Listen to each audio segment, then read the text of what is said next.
Hello and welcome to the I Do Wedding Marketing Podcast.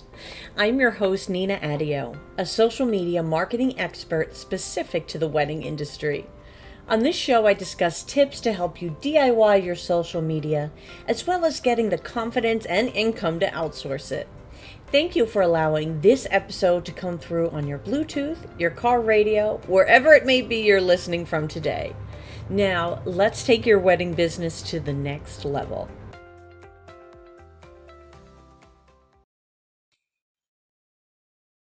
Hello, guys, and welcome back to the I Do Wedding Marketing Podcast. My name is Nina Adio. If this is your first time here, I am the owner of I Do Wedding Marketing, and I teach on social media marketing specific for the wedding industry. And in this episode, I'm going to be going over the most commonly asked questions I get about working with I Do Wedding Marketing, about social media in general, and so forth. On our last episode, I did one all about getting followers fast without paying for it. So without paid advertising, without paid followers and tactics like that, without giveaways. So this is really what it's costing you is time, right? That's a spoiler alert. It is going to cost you time to grow those followers quick, but that's that's what it's going to take. So today we are coming in recording this the day after Christmas. It's Christmas week. We are keeping it cozy, got a baked ziti in the oven. You may hear that beep at some point, and we're just going to have fun today answering some FAQs. This prompt came to me as part of business with Latasha James Freelance Friday Club. I will link to her group in the show notes. The Freelance Friday Club is a place where entrepreneurs or freelancers, particularly a lot of people who are service providers, kind of collaborate together and share wisdom, get courses, share ideas, and so forth. But now let's get on to my FAQs. So the first one is about post frequency on Instagram. How much do you need to be posting on Instagram? There is the answer that is more there's the algorithm's answer, right? There's the realistic answer, and there's some in between. So the minimum that I feel is necessary to get success for my clients. So this is the minimum that I require in a package, is 4 times a week. That is what I would strive to be able to do consistently, because that's the answer I'm comfortable giving, which is whatever you can do consistently.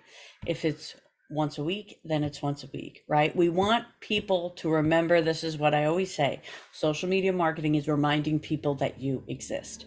So if you're at least doing once a week, that's a lot better than not posting at all.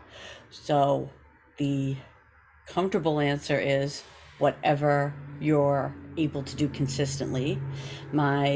My answer is 4 times a week, but the reality is as much as possible. As much as you can do consistently, do it, right? If you can post 3 times a day, post 3 times a day, because more is more. I'm not saying that you need that to succeed, but I am saying that the more quality content you can do consistently, the more traction you're going to get. So nobody loves that answer, right? But that is what I'm going to say. The next FAQ is what or when is the best time to post? This is individual to each account. What I recommend is going into your insights. If you're talking about Instagram, then it's in your insights tab, but any social media platform is going to be able to offer you some insights. Facebook has it, etc. And what you want to see is what time of day are most of your followers on Instagram, and then you want to post right before that or an hour or two before that. I typically like to either post in the morning before work hours or right after, so in the later evening. So I'm trying to capture people when they're doing their morning scroll or when they're doing their evening scroll. And of course, there is the lunch break scroll too. So, one thing I love to do, which is just my own theory, this is not a guru theory that I see other people talk about, but in my mind, all right, social media managers schedule, or people scheduling typically schedule on the hour, maybe on the half hour. So if I'm scheduling a post and we've decided on a post time of 12 o'clock, I'm going to be doing that at 12:05. So even if I'm doing it 6 o'clock or 9 a.m., it's going to be at the 05. So this way, although scheduled post comes up and then mine comes and kind of bumps them down. So that that is my own little twist on it, but you want to look into your analytics and see what that time is. So I'm going to do this live on my Instagram right now to see. So I'm going to my profile page. I'm clicking the professional dashboard. You have to have a professional or creator account for this. And then I'm going to go into my total followers. As you scroll down, it will let you know their most active times by hours and by days. And so you're not going to see, at least for me, I don't see a significant drop in the weekends, but I will say I get about 60 less users active on the weekend than during the week.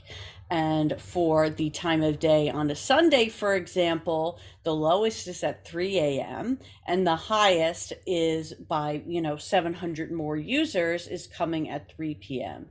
But during the week, I'm seeing 12 p.m., 3 p.m. as my high times.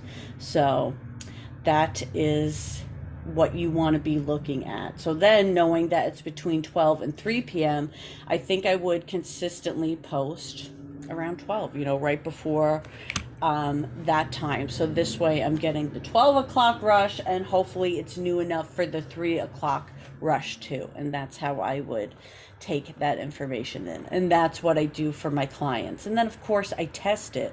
I'm going to be doing posts consistently at 12 and I'm going to be doing posts maybe consistently a little after or maybe a little before and seeing what works most. Another question is it necessary to be on every platform? And I say, no, it is not necessary, but you do want to see what's working for you. If you're noticing that you're really enjoying making video content, then I would say, let's talk about putting that on TikTok and having you create stuff on TikTok and get more ideas through TikTok. If you don't enjoy that, maybe another platform would work for you. If you're doing a lot of graphic posts, I would say, well, let's resize those to be pin friendly and see if you have things we can link to them and use it on Pinterest. So there's other things you can do kind of seamlessly if you're not ready to commit to another platform. But as long as the platform you're using is working for you or you're willing to look into making it work, then no, I don't think you need to be on every platform. The minimum I require for my clients is that they have to be on Facebook and Instagram. So those are the two things that we're definitely posting to. The most popular add-on platforms are Pinterest and LinkedIn. And then after that would be TikTok. And another frequently asked question is the price point. How much does it cost for social media management? If you are working with somebody who is either off the gate, maybe they're doing generic social media marketing, they're not an expert, or they are doing it where it's more of I'm looking for the word, bulk creating, where they have a lot of VAs and things like that. You can get a cheaper price where it's going to be under 1,000. But if you're working with an expert, you do want to be prepared to, on the low end, a minimum of $1,000 a month. That's on your lowest end for working with a niche expert. So you kind of want to prepare to be spending at least, it's so hard to always say it, but you gotta just say it. You want to be prepared to be spending at least $1,600 a month, but you want to really Do that education on your return on investment. How many weddings do you need to book to make that return on, if it's let's just, because it's an easier number for me and I don't math. If you're doing 1,000 a month and one wedding, you make how much, are you going to make $12,000 just booking one wedding? Is it two weddings? Is it three? So how many do you need to book on that return to to receive that figure? I'm trying to do the 1600 math now. I love how like I just need the calculator to see what that is. So 1600 times 12. So that's $19,200 for the year.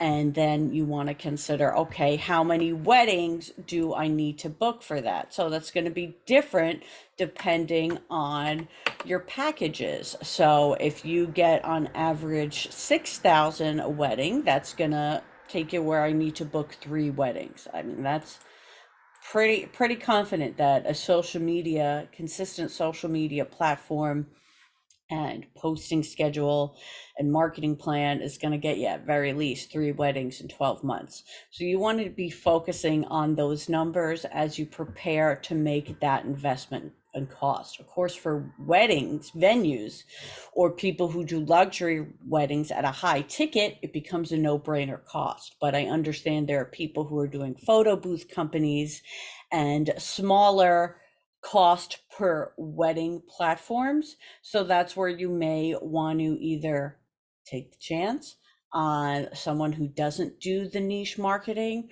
or go in knowing that the expert is going to cost a little more.